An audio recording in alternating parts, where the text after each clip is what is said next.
My people, Aaron Adatsi, aka Cyril for Yolo series, don't give woman belle.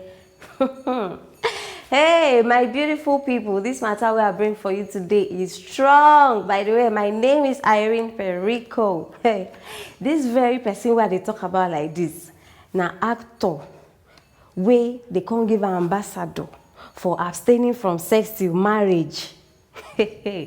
Cyril, yes, if you don't know, I'm not for Yolo series. He named na Cyril for the series, so make me now go find out. And now, my people, the thing on ground we say he give woman belle. Meanwhile, now in they preach against pregnancy before marriage, and as we did now, the girl don't carry belle. So now my question be say the people where they look up to them, those people where in the lead, what thing they supposed do now? What thing they supposed do? Because as it stands, now him be their leader.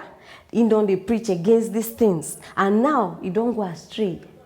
Now him be say people where they lead, he they worse past the people where they follow them. Now wait till they see.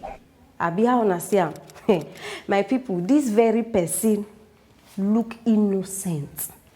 If you see, it look like person who never kill mosquito before.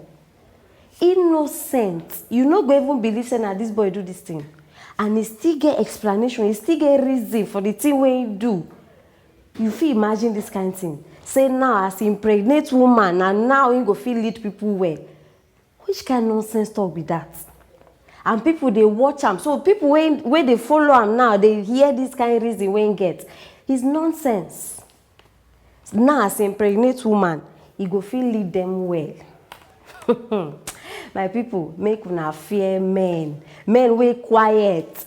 Men wey look innocent. Fear them. Because na them do pass. Oh. Na them do pass. Fear them.